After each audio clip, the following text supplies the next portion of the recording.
नमस्कार बंधुरा सहेलीर रान्नाबान्नाय आपनादेर सबाइके स्वागत। आजकेर आमार रेसिपि मौरला माछेर झाल। आमी एखाने 200 ग्राम मौरला माछ नियेछि। माछटाके एकटु भालो करे केटे धुए परिष्कार करे निচ্ছি। तारपरे माछटाके एकटु लवण हलुद माखिए निये भालो करे भेजे नेब। कड़ाई तेल दिए दिएछि। तेल गरम हये गेले आमी अल्प अल्प करे माछगुलोके भालो करे भेजे निচ্ছি। तो देखुन माछ आमार भाजा हये गेছে। एबार माछ भाजागुलो आमी तुले निচ্ছি।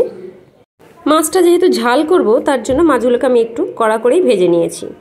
আর সেই তেলেই দিয়ে দিচ্ছি সামান্য একটু পাঁচ ফোড়ন, দিয়ে দিচ্ছি দুটো কাঁচা লঙ্কা, তারপরে দিয়ে দিলাম একটা বড় সাইজের পেঁয়াজ কুচি। পেঁয়াজটাকে একটু ভালো লাল করে ভেজে নিচ্ছি। এখানে আপনারা চাইলে আরও 2-3টে কাঁচা লঙ্কা দিয়ে দিতে পারেন, তো আমি এখানে একটা কাঁচা লঙ্কাই দিয়ে দিচ্ছি।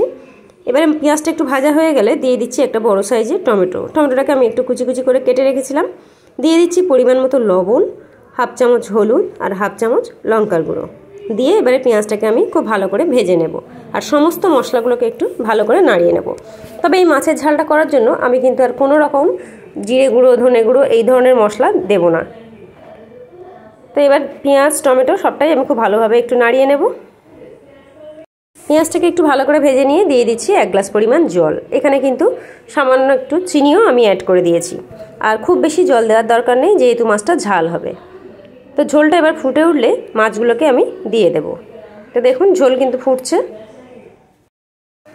ঝোলটা অনেকটাই ফুটে গেছে আর টমেটোগুলো দেখুন সিদ্ধ হয়ে গেছে। এবারে আমি দিয়ে দিচ্ছি ভেজে রাখা মাছগুলো। তবে এই মাছ দিয়ে কিন্তু আমি খুব বেশিক্ষণ ফোটাবো না। মাছটা একটু 2 মিনিটের জন্য ফুটিয়ে নিয়ে তারপরে দিয়ে দেব আমি সর্ষে পোস্ত আর তিল একটু বেটে রেখেছিলাম, সেই বাটা মশলাটা দিয়ে দেব। এই সর্ষে পোস্ত তিল বাটা দিয়ে মাছের ঝালটা খেতে কিন্তু ভীষণ দুর্দান্ত হয়। তো দেখুন আমি সব বাটা মশলাটা দিয়ে দিয়েছি। এবারে ঝোলটা একটু ঘন করে নেব, তারপরে নামিয়ে নেব।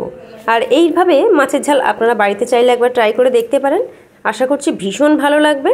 আর গরম ভাতের সঙ্গে এরকম একটা মাছের ঝালের রেসিপি থাকলে সত্যি বলছি আর কিচ্ছু লাগবে না। তো দেখুন মাছের ঝাল কিন্তু আমার হয়ে গেছে। এবার আমি নামানোর সময় দিয়ে দেব 2 চামচ কাঁচা সর্ষের তেল আর 2টো চেরা কাঁচা লঙ্কা। চেরা কাঁচা লঙ্কাটা আপনারা চাইলে নাও দিতে পারেন, তবে সর্ষের তেলটা কিন্তু দিতেই হবে।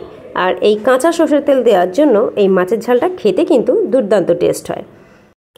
মাছের ঝালটাকে কিন্তু আমি এবারে নামিয়ে নিচ্ছি। আর আমার এই আজকের রেসিপিটা যদি আপনাদের ভালো লেগে থাকে তো প্লিজ আমার এই ভিডিওটাকে একটু লাইক করবেন, একটু কমেন্টস করবেন, অবশ্যই একটু শেয়ার করবেন। আর যদি সম্ভব হয় একটু সাবস্ক্রাইব করে আমার পাশে থাকবেন। আর যারা সাবস্ক্রাইব করে দিয়েছেন তাদেরকে অসংখ্য ধন্যবাদ জানাচ্ছি। যারা এখনও পর্যন্ত আমার চ্যানেলটিকে সাবস্ক্রাইব করেননি তাদেরকে সাবস্ক্রাইব করে নেওয়ার জন্য অনুরোধ করছি। দেখা হচ্ছে আবারও একটা নতুন কোনো ভিডিও নিয়ে। ততক্ষণ পর্যন্ত ভালো থাকবেন, সুস্থ থাকবেন।